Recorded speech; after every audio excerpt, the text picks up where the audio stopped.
शेवभाजी तर तुम्ही बरेच वेळा बनवली असेल, पण अस्सल महाराष्ट्रीयन ढाबा स्टाईल शेवभाजी कशी बनवायची याची रेसिपी तुम्हाला मी आज सांगणार आहे. एवढी खायला चविष्ट लागते, चमचमीत अशी झणझणीत अशी शेवभाजीची रेसिपी आज मी तुमच्यासोबत शेअर करणार आहे. काही टिप्स आणि ट्रिक्ससुद्धा सांगणार आहे, तर व्हिडिओ शेवटपर्यंत नक्की बघा. आणि अशाच भन्नाट रेसिपीसाठी टेस्टी मोमेंटला नक्की सबस्क्राईब करा. तर इथे मी कढई गरम करायला ठेवलेली आहे. त्याच्यात थोडंसं किंचित तेल घातलेले आहे, 2 चमचे छोट्या चमच्याने. खोबऱ्याचे असे लांब लांब पातळ काप करून घेतलेले आहेत. आणि आता आपल्याला खोबरं छान ब्राऊन होईपर्यंत कमी फ्लेमवर परतून घ्यायचं आहे.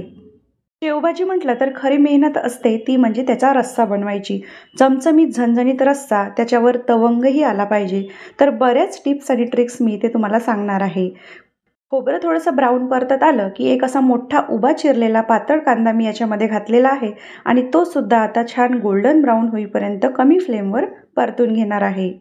कांद्याला खूप डार्क ब्राऊन करायचं नाही, तर हलकसं सोनेरी होईपर्यंत छान परतून घ्यायचं. कांदा व्यवस्थित परतत आला की याच्यामध्ये मी 5 ते 6 लसणाच्या पाकळ्या घातलेल्या आहेत आणि अर्धा इंच अद्रकाचे काप घातलेले आहेत. थोडंसं अर्धा चमचा जिरे घातलेलं आहे आणि ते सुद्धा आता आपल्याला कांद्या आणि खोबऱ्याबरोबर व्यवस्थित 1 ते 1.5 मिनटं परतून घ्यायचं आहे. या पद्धतीने जर तुम्ही मसाला तयार करून घेतला तर रस्सा जो असतो शेवभाजीचा तो एकदम चविष्ट बनून तयार होतो. मस्त त्याच्यावर तवंग येतो आणि खायला सुद्धा तो अप्रतिम लागतो. इथे तुम्ही बघू शकता वाटण्यासाठी तयार केला जाणारा आपला मसाला मी छान 1 ते 1.5 मिनटं परतून घेतलेला आहे. आणि आता या स्टेजला आपल्याला याच्यामध्ये काही खडे मसाले ॲड करायचे आहेत. 5 ते 6 काळे मिरे, 5 ते 6 लवंगा, 1 मोठी विलायची, 1 मोठा दालचिनीचा तुकडा, 1 तेजपत्ता आणि 1 किंवा 2 सुक्या लाल मिरच्या. अर्धा 1 मिनटं आपल्याला या मसाल्यासोबत या खड्या मसाल्यांना छान परतून घ्यायचं आहे.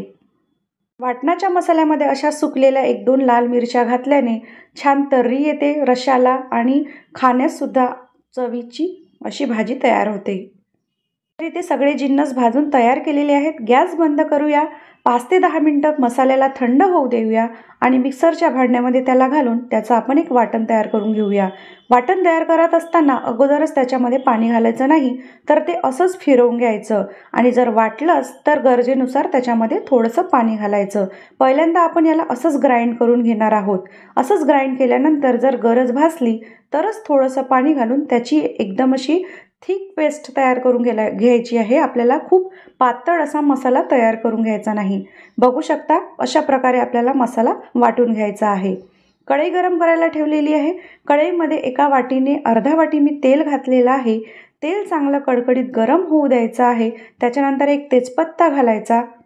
तेलामध्ये थोडासा तेजपत्ता फ्राय झाला की वाटण तेलामध्ये घालायचं आहे आणि छान 3 ते 4 मिनटं मीडियम फ्लेमवर आपल्याला तेल सुटेपर्यंत वाटण परतून घ्यायचं आहे.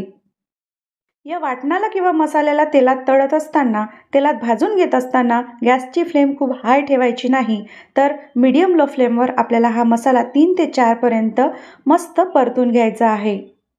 छान डार्क ब्राऊन कलर येईपर्यंत किंवा काळपट कलर येईपर्यंत आपल्याला हा मसाला तेलामध्ये व्यवस्थित परतून घ्यायचा आहे. गॅसची फ्लेम जर आपण हाय ठेवली तर मसाला वरून तर तुम्हाला काळा दिसेल, परंतु आतून तो कच्चा राहील. त्याच्यामुळे कमी फ्लेमवर छान व्यवस्थित 3 ते 4 मिनटं तुम्ही बघू शकता अशा प्रकारे आपल्याला मसाला व्यवस्थित परतून घ्यायचा आहे. मसाला व्यवस्थित छान गोल्डन ब्राऊन परतत आला की याच्यामध्ये अर्धा चमचा मी हळद घातलेली आहे, अर्धा चमचा लाल तिखट, अर्धा चमचा किंवा 1 चमचा कांदा लसूण मसाला, 1 चमचा धनेची पावडर आणि हे सगळे सुखे मसाले आता या मसाल्यामध्ये मी परतून घेणार आहे. तुम्ही या भाजीमध्ये लाल तिखट घातलं तर कांदा लसूण मसाला नाही घातला तरी चालेल किंवा कांदा लसूण मसाला घातला तर लाल तिखट नाही घातलं तरी चालेल. दोघांपैकी एखादी गोष्टी तुम्ही स्किप करू शकता. चवीत मात्र काहीही बदल पडणार नाही.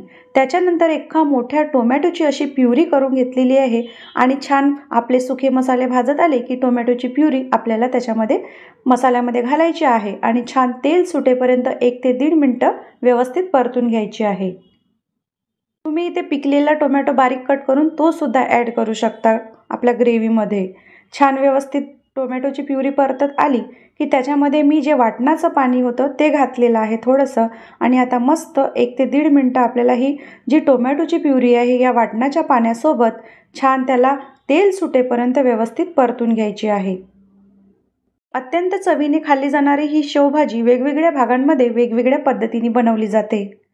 पद्धतीने तुम्ही एकदा ही शेवभाजी बनवून बघा. माझी खात्री आहे सगळ्यांना घरात आवडल्याशिवाय राहणार नाही अशी चविष्ट भाजी बनून तयार होते.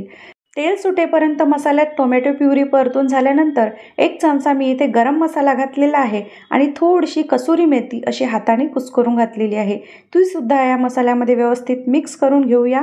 आणि आता याच्यामध्ये सगळ्यात महत्त्वाचं म्हणजे शेवभाजीचा रस्सा. आणि रस्स्यासाठी मी इथे गरम पाणी वापरलेलं आहे. 1 ते 1.5 ग्लास मी फोडणीमध्ये गरम पाणी घातलेलं आहे. गरम पाण्यामुळे भाजीला छान तवंग येतो, वर छान तर्री येते. आणि सगळ्यात महत्त्वाचं म्हणजे लगेच उकळी आल्या आल्या शेव घालायची घाई करू नका. चवीनुसार 1 चमचा मी मीठ घातलेला आहे.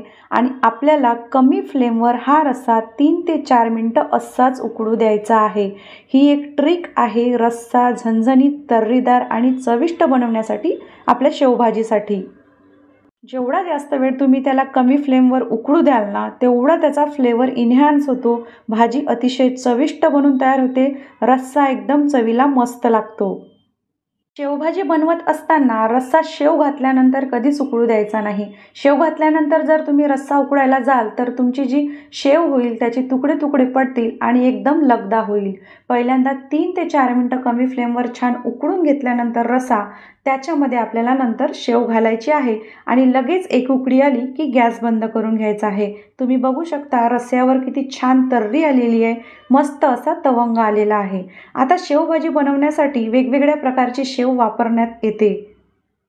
इथे साधारणतः 3 ते 4 मिनटं झालेली आहेत. रस्सा इथं व्यवस्थित आपला उकडून तयार आहे.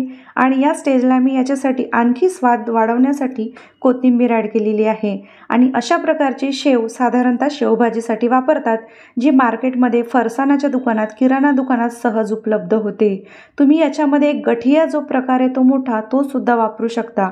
शक्यतो शेवभाजीसाठी बारीक शेव वापरत नाही, कारण की त्याचा जेव्हा आपण काही वेळानंतर ती भिजते ना, तर त्याचा लगदा होतो. अशी जाडसर मसाला शेव कोणत्याही फरसाण शॉपमध्ये सहज उपलब्ध होते. ती मी 1 ते 1.5 वाटी याच्यामध्ये घातलेली आहे. थोडंसं याला हलकं फुलकं परतवलं की लगेच गॅस बंद करायचा आहे आणि आपली झणझणीत चमचमीत शेवभाजी ढाबा स्टाईल इथं तयार आहे. मस्त गरमागरम पराठा, पोळी, तंदुरी रोटी किंवा नानसोबत तुम्ही सर्व करू शकता. भातासोबत सुद्धा अत्यंत चविष्ट लागते. ही आपली ढाबा स्टाईल जी रेसिपी आज मी तुम्हाला सांगितली आहे, अत्यंत युनिक अशी रेसिपी आहे. नक्की ट्राय करा घरी. आणि तुमची शेवभाजी कशी बनली या रेसिपीने ते नक्की कमेंट करून सांगा. अशाच नवीन नवीन रेसिपीजसाठी चॅनलला नक्की सबस्क्राईब करा. पुन्हा भेटू एका भन्नाट रेसिपीसोबत. तोपर्यंत शीतलचा तुम्हा सर्वांना बाय बाय.